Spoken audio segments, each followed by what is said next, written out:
Estamos de volta, foi rapidinho, né? Agora, após o panorama da cidade, da Câmara, da Assembleia, Congresso, você vai conhecer um novo espaço aqui dos bastidores da política. Já já vou te mostrar um take aberto, porque esse é o cenário das nossas entrevistas do dia. Nosso entrevistado cativo, claro, nesta primeira edição não poderia ser outro do que um parceiro que eu tenho há muito tempo e que você gosta, inclusive interage muito bem e adora responder as perguntas. Por isso, envie seu WhatsApp para o número que aparece agora no rodapé do seu vídeo e participe com ele e com os outros convidados do quadro de entrevista Linha Direta com o Povo. Saudades desse nome, né? Roda a vinheta.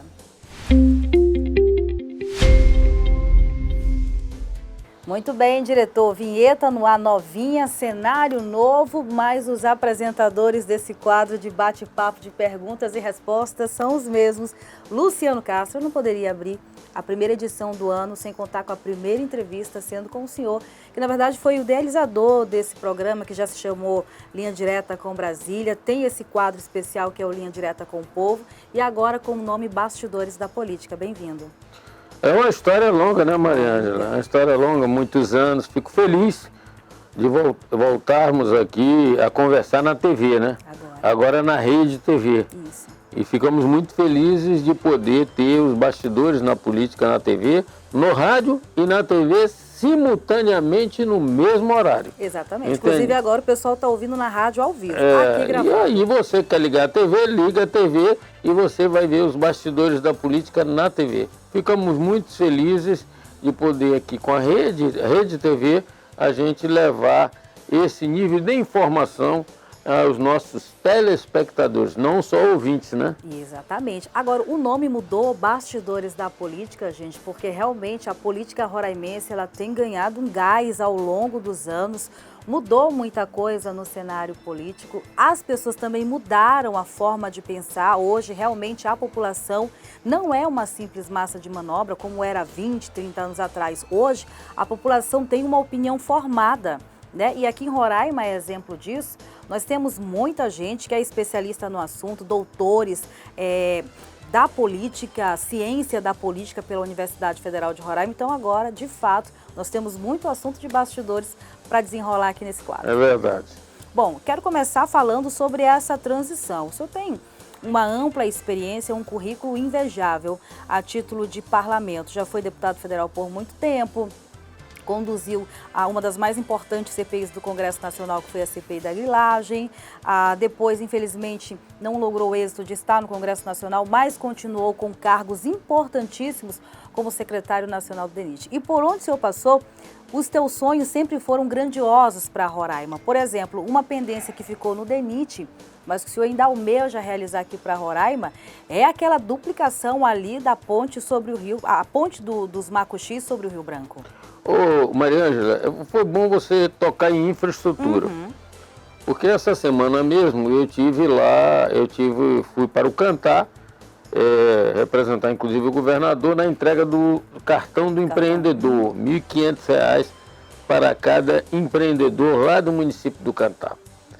E logo ali na ponte dos Macuxi, na saída já no município do Cantá, está uma loucura de canteiro de obras, a empresa trabalhando. Então toda aquela duplicação da cabeceira da ponte até o Bonfim, toda essa estrada, ela foi feita exatamente quando estávamos à frente da Secretaria Nacional de Infraestrutura do Ministério do Transporte. Aquela obra é uma obra de mais de 200 milhões de reais. Ela contou com recursos do governo federal, do Ministério do Transporte, mas contou também com as emendas dos deputados federais de Roraima, dos deputados federais à época que colocaram recursos. Então eu sou muito grato à confiança dos deputados federais à época que colocaram recursos e ao Ministério que sempre acreditou nos nossos projetos, que eram projetos que aconteceram efetivamente. Inclusive, entrando pelo Cantá, a BR-432, que rasga todo o Cantá e chega até no quilômetro 500. Agora, aquela obra, do jeito que está, já gastou milhões. Como eu falei aqui, o seu sonho de consumo é realmente fazer a duplicação da ponte dos Macuxis. Por quê, Maria Ângela? Tem um sentido, né? A duplicação não é só para embelezar. Sim. Você tem, do lado de cada ponte, a prefeitura, com parceria com o DENIT, duplicou a avenida, que é a Avenida das Guianas, né? É desse lado de cá. Avenida Venezuela veio a Avenida das Guianas. Já é bem duplicada. Já era, e ela ficou duplicada ali. Do outro lado, agora está concluindo a duplicação. Com a BR-432 chegando até o 500, o que vai acontecer com o transporte de carga? Quem chegar no 500 vai fazer o contorno e entrar na BR-432 para vir por dentro pelo Cantá. Primeiro, que a estrada é nova. Segundo, que ele economiza 60 quilômetros no percurso. Então ele vem por dentro. Quando chegar por dentro, ele vai chegar exatamente no ponto que é ali a ponte. Na ponte, ele estreita. E quando eu estou falando de transporte de carga, eu estou falando, por exemplo, nos caminhões que transportam combustível, que transportam o gás para a usina. As sojas que entram as cegonhas de automóveis. Isso. E aí vai. Todo um conjunto de transporte de carga que é muito intenso hoje na nossa BR. Isso vai aliviar o tráfego na BR-174, mas vai aumentar o tráfego na BR-432. E vai, sem dúvida nenhuma, aquecer ao longo da rodovia o desenvolvimento e o comércio da BR-432, que atravessa Caracaraí e Cantá. Então, por isso que tem que ser duplicada a ponte. Então, o meu projeto, que eu não tirei da cabeça, e que no futuro, se Deus quiser, ainda vamos fazer, é a duplicação da ponte do Macuxi, fazer ela estaiada. Ou seja, uma ponte em arco estaiada, duplicar a plataforma dela, e com isso nós vamos ter, primeiro, uma obra de arte muito bonita. Um belo cartão postal. Belo cartão postal. E a maior obra que vai ser feita aqui nesse estado. O segundo é que vamos facilitar o escoamento, entende? Deixar que as rodovias federais realmente aconteçam e propiciem segurança e qualidade à população. Eu acrescento mais 2 itens aí, seu Luciano, se o senhor me permite. Primeiro, que nós vamos ganhar mais uma rota de entrada de quem vem do Amazonas para o estado de Roraima. Quarto, desafoga um pouco a questão da 174, que tem um extenso longo de perímetro urbano, que danifica muito o asfalto e sempre tem interrupções para poder Maria renovar. Ângela, com o governo Denário, nós tivemos uma expansão de área agrícola muito grande. Ontem mesmo, essa semana passada, fui ao Alto Alegre. E lá eu já vi uma mudança de muito comportamento dos habitantes de Alto Alegre, já nas margens da estrada de Alto Alegre. Agroindústrias surgindo no local, plantações de soja de um lado e de outro. O que está acontecendo ali, no Bonfim, no Cantá? Nós vamos ter um ciclo de produção muito grande. Com isso aumenta o transporte, que trazem os fertilizantes, os adubos para lavouras. E depois leva o produto. E os produtos vão para Manaus, para Itacoatiara, para poder ser exportado. Então, nós vamos ter um ciclo econômico de grande dimensão no nosso estado. Isso se deve, essencialmente, à capacidade arrojada do governador Denário como empreendedor. E isso cria desenvolvimento, cria emprego, melhoria de vida. Muito bem. Ô, gente, estou conversando com o Luciano Castro e não é segredo para ninguém, que já foi deputado federal, tem uma experiência muito grande, todos os parlamentares sempre têm uma bandeira de ordem, por exemplo, o atual governador, como homem do agronegócio, tem investido muito nessa questão do desenvolvimento do agronegócio aqui em Roraima. E Luciano Castro, enquanto deputado federal por muitos anos, sempre levantou uma bandeira de ordem que foi a infraestrutura. Cuidava de todas as pastas, mas a infraestrutura foi um marco. Para você que está começando agora nessa questão de eleitorado, para quem chegou agora e não conhece o trabalho dele como federal, o senhor foi um dos primeiros a levar asfalto para as vicinais aqui com recursos individuais. Foi vicinais, fui um dos primeiros a levar urbanização para as vilas do interior. De tudo, sarjeta, muitas vilas do interior foram urbanizadas. Fomos os primeiros, os pioneiros a levar as redes de energia elétrica para as nossas vilas, para o nosso interior. Um exemplo, o Bonfim, nós saímos com rede de energia elétrica, entramos para Vila São Francisco, fomos para o Manauá, depois descemos, subimos Serra da Lua, chegamos até lá nas comunidades indígenas lá em cima. Então, levamos energia, porque tudo era energia de motor. Levamos energia onde não tinha energia, onde a energia durava só 6 horas por dia. Eu participei desse momento, eu participei do momento em que você modernizou e deu direito ao cidadão de ter energia em casa 24 horas. E energia que é do sistema da rede, e não é uma energia só localizada, ela não é independente, ela está em rede, entende? Então eu fico muito satisfeito de quando você fala de infraestrutura. Ao falar de infraestrutura, a gente fala de estrada, a gente fala de urbanização, a gente fala de energia elétrica, a gente fala de todos os segmentos. E eu lembro que os pacotes eram completos. Tem vilas que receberam sarjeta, meio-fio, Completo. energia. Tinha que fazer tudo. Lembro da última visita que a gente fez no município de Caroebe, lá na residência onde mora o atual prefeito, que, sabe aquela piada que diz que nesse asfalto tem buraco, nesse buraco tem asfalto? É mais ou menos assim que tá lá, né? O asfalto na época foi o senhor que pavimentou e hoje tá só os pedacinhos. Né? Eu lá, inclusive falando com o prefeito do Caroebe, eu dizia, olha, como é que pode, o asfalto acabou aqui. Ele disse, Luciano, desde aquela época que tu colocou recursos para asfaltar, nunca mais ninguém fez nada. Passaram uma série de governos e não fez nada. E agora que eu assumi, eu vou ter que consertar isso. Então a gente fica triste que não façam conservação e deixem o que era bom se tornar ruim de novo. Bom, nós estamos indo para os momentos praticamente finais dessa entrevista, então a gente vai dar uma acelerada rápida, porque tem um assunto que eu preciso tocar. Muitas pessoas não entenderam ou não se fizeram por entender. Nós explicamos isso muito bem na rádio, mas eu acredito que para a televisão, estreando a nossa programação de TV com os bastidores da política, eu preciso tocar nesse assunto. O que aconteceu com o seu olhar voltado para Antônio Denário, a qual lhe fez aceitar o convite de se tornar secretário do Estado de Roraima e hoje um dos mais atuantes, porque o senhor está ali sempre ao lado e nas maiores decisões que são voltadas à população, o senhor está sempre ali do lado.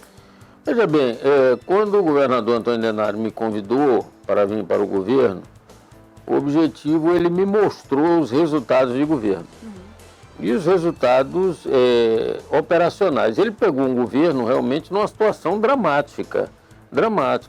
O governo extremamente endividado, o governo sem capacidade de arrecadação, o governo sem conseguir rolar suas dívidas, era folha de salários atrasados e tudo mais. E ele me mostrou já à época, no início do ano passado, de que já estava com as contas alinhadas e praticamente em dia. Isso me impressionou, a velocidade e a capacidade de gerir esses problemas e resolvê-los com eficiência.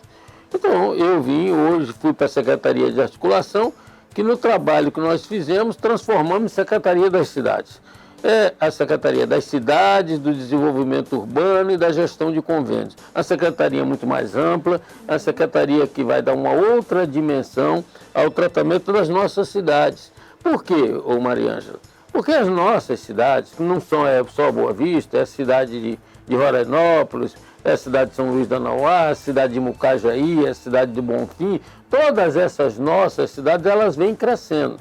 E elas precisam se organizar para crescer. Até um deputado federal, quando chega lá, um estadual, diz, prefeito, eu quero colocar uma emenda. Não sabe aonde, não sabe como, inventa, não vou asfaltar aquela rua, vou botar uma emenda para asfaltar aquela rua. Não é assim. Você precisa ter um planejamento urbano, você precisa ter um planejamento de todas as nossas cidades. Um plano diretor atualizado para cada município. E nós precisamos ter um balcão de projetos, onde você chega lá, pega um projeto, que é o projeto de urbanização, ok, no Bonfim, o projeto de urbanização do Bonfim é assim, assado em tal localidades, em tais vilas, em tais circunstâncias. Então nós vamos direcionar os recursos para que efetivamente as coisas aconteçam com qualidade e eficiência. Eu acho que isso é importante. É importante para o parlamentar, para que ele possa já saber, não, eu vou lá na Secretaria das Cidades e lá eu vejo onde é o município que tem as necessidades, as reais necessidades. Por exemplo, a questão do tratamento de resíduos sólidos, a questão de esgoto sanitário, de aterro sanitário, isso tudo tem que estar no pacote do saneamento, do grande projeto de saneamento global que foi feito pelo governo federal, que hoje está instituído em lei. Então, precisa tratar essa questão com pragmatismo e eficiência. Então, nós estamos no governo, dentro desse propósito, dentro desse propósito foi que eu me dediquei a fazer algo que eu gosto. Eu espero que esse ano já, 2022, que Deus nos abençoe nos 2022, que nós começamos a viver agora, que nos dê saúde, que nos dê muita proteção para que possamos nos livrar dessas pandemias, desses vírus que assolam hoje o mundo, o Brasil e até o nosso estado de Roraima, para que nós possamos trabalhar e olhar para frente e trabalhar para melhorar a qualidade de vida das pessoas. O mandato tem 4 anos e praticamente era um estado falido. Hoje, que nós conseguimos respirar um pouco, estou falando de uma forma crítica, olhando para os dois lados, tanto como população, quanto analisando como se eu estivesse do lado do governo Antônio Denário. É um mandato que está terminando agora, em 2022, mas épocas atrás as pessoas clamavam, tanto é que ele foi eleito, com a meta de que realmente ele resolvesse os principais gargalos desse estado. E hoje, com os principais gargalos resolvidos, as pessoas conseguem já, energizados, ainda tecer críticas, né, por algumas situações que não foram resolvidas, mas esquecem que se pegou um estado praticamente falido. O senhor que está lá acompanhando deve ver de perto cada vez mais essas atuações, mas tirando essa parceria como secretário, de 0 a 10, a sua nota para o atual governo e aonde que ainda tem um entrave que, no seu ponto de vista como eleitor, se ele acertasse, não tinha para ninguém? Bom, eu dou nota 7, porque é uma nota para governo de estado, uma nota muito alta. Onde é o entrave ainda do governo de estado? É na saúde. A saúde precisa...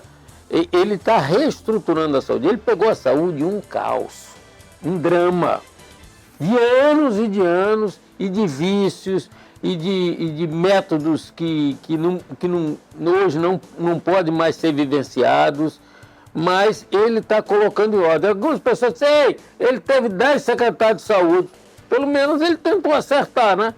Se troca os secretários é porque está buscando acertar. Tira, não dá certo, bota o outro, tira, não dá certo, bota o outro. Pior quando o sujeito se acomoda e não, vou deixar isso aí mesmo, deixa isso aí do jeito que está. Entende? Então, ele preferiu ir correndo os riscos de fazer as trocas. E está hoje, aí no 10º secretário de saúde, mas está já na iminência aí do novo ampliação do bloco do HGR, fez o Grande Talma e vai fazer agora também concluir todo o pronto-socorro, entende? Melhorou toda a infraestrutura da saúde. A questão salarial também, alguns acertos. A questão salarial, PCCR, dos profissionais da saúde. Então está dando uma reestruturada geral. Isso demanda tempo, é dinheiro, mano. Porque nada se faz se não tiver dinheiro. Então o dinheiro foi fundamental. Ele primeiro organizou as finanças para depois realizar. Porque não adianta prometer se você não tem dinheiro em caixa. Então ele conseguiu fazer isso. Então eu acho que isso é importante. O entrave do governo ainda é ter uma saúde de qualidade. É fornecer ao cidadão a oportunidade de ser bem tratado no sistema de saúde. Então esse é o ganho. Porque no resto as coisas estão andando muito bem. E os entraves maiores que tinha o Estado para o desenvolvimento, energia elétrica. Olha, nós tivemos uma expansão da geração de energia. Nós temos hoje aí usinas alternativas de geração de energia a gás, a óleo, a alternativas até de produção de energia através do bagaço do Dendê e outras questões que estão sendo resolvidas. Nós temos o Leandro Tucuruí também, que é uma realidade que está sendo tratada pelo governo federal, que foi resgatada com o governo Denário, entendeu? E essa possibilidade vai dar uma matriz energética eficiente e de qualidade para o Estado e com muita segurança. Nós vamos virar exportador de energia. Quando a gente importava energia, aí nós vamos começar a exportar, né? Por isso que o Leandro Tucuruí é fundamental. Por quê? não é só pela energia que ele traz, mas pela energia que ele pode levar. Entendeu? Nós vamos vender energia, e isso é importante para nós. Além do mais, resolvido esse problema, ele foi para a área fundiária. Começou a fazer um amplo programa de regularização fundiária, conseguiu a efetiva transferências de terra, muitas glebas que estavam de posse do governo federal passaram a ser de posse efetiva do Estado. E aí, com isso, ele passou a ampla regularização fundiária, que não só foi feita na área rural, mas também está sendo feita na área urbana. Essa mudança, do outro lado, a capacidade de investimento, porque não adianta você resolveu a área fundiária, resolveu a energia, mas você não tem capacidade de investimento. Ele adotou. Hoje, você tem uma infraestrutura de vicinais melhor do que tinha. Nós temos mais de 10 mil quilômetros de vicinais, Mariângela. Manter vicinal todo ano é uma luta, mas ele está avançando, começando a fazer muita coisa de asfalto também para avançar e está melhorando muito. As pontes, que eram um problema, muitas pontes de madeira sendo substituídas por pontes de concreto, eu acho que isso é um processo.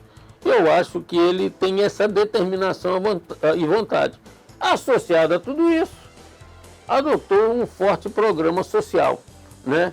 Um programa social, porque na época da pandemia as pessoas ficaram desempregadas, as pessoas passaram necessidades e tudo mais, muitas ainda passam com desemprego.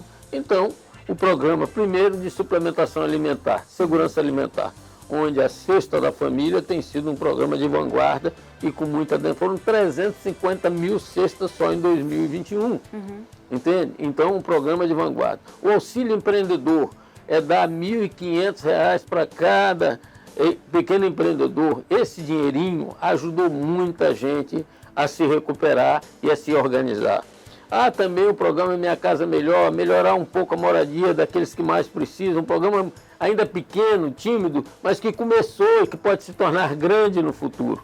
Entende? Há programas, por exemplo, na área assistencial, os programas de atender aqueles deficientes, que a pessoa queria uma cadeira de roda, não conseguia. Entregaram bastante, inclusive. Agora entregou muita, essa assistência. A gente olha, o governo está dando cadeira de roda, mas, gente, que valor tão importante tem isso para uma família que tem uma pessoa deficiente que não tem uma cadeira de roda? Essa assistência social de séria, compromissada. E entre muitos programas, o atendimento à gestante, através do programa Colo de Mãe e tudo mais. Então, é um governo que olhou como um todo. O maior problema ainda continua sendo a saúde. Então, a nota é 7. Mas se em 2022, a nota pode subir para 9. Muito bem. Bom, e Luciano, como vai retornar outras vezes para essa edição, também pode entrar aí na sua avaliação. Que nota você dá para o nosso comentarista, hein? Aliás, envie suas perguntas para as próximas edições. Nosso WhatsApp está aqui no rodapé do seu vídeo. Não tratarei nesse momento de eleições 2022, vai ficar para a edição da semana que vem, onde nós já iremos começar a sondar os bastidores da política de olho no pleito do ano que vem, que promete, hein? Promete. O senhor está no PP, governador está no PP, presidente está... Olha, promete. Será uma batalha grande, uma batalha nova, em especial na disputa para presidente da República, né? Nós temos aí um cenário diferenciado, a volta do Lula pela disputa eleitoral, entende? O Bolsonaro terá muitos adversários, o Lula, o Moro, o Dória, entende? O Mandetta. Então vai ter um grupo de adversários muito grande. Uma coisa interessante, mas só para apimentar.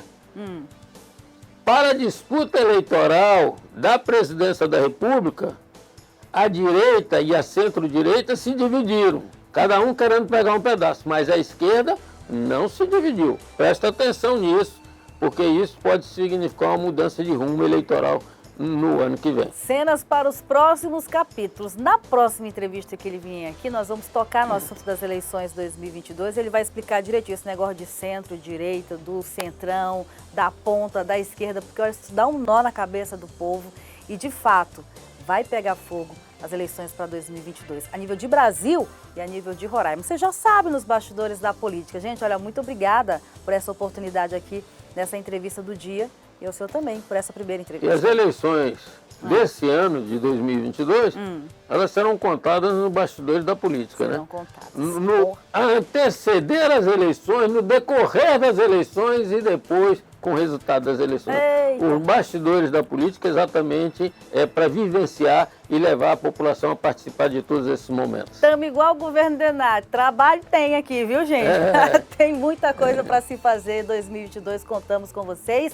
Intervalo comercial e na sequência a gente volta. Vamos dar só uma espiadinha como é que funciona os bastidores da política na rádio. E na sequência tem um recadinho da Maxim para você. Vou para o intervalo e volto com mais um bloco dos bastidores. Até já!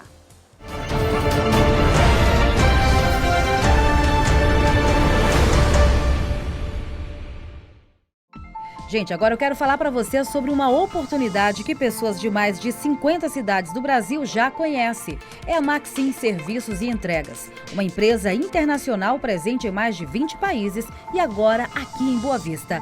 Eu quero convidar você que precisa ir de um lugar para o outro aqui na nossa cidade a experimentar os serviços Maxim.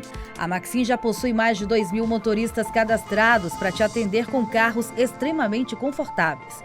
O diferencial da Maxim é estar presente em todas as cidades em que opera para dar suporte e ouvir tanto passageiros como motoristas. E está dando agora R$40 de bônus para você que está aqui me ouvindo e que ainda não é usuário. Basta usar o código Maxim. Baixe agora o app Maxim para passageiros que está disponível para Androids e iOS. Depois clique em menu, códigos promocionais, digite Maxim e pronto. Na sua viagem você irá pagar 30% menos. E você, motorista, receberá o valor cheio das corridas. A Maxim cobre o desconto dos passageiros. Na próxima, vá de Maxim.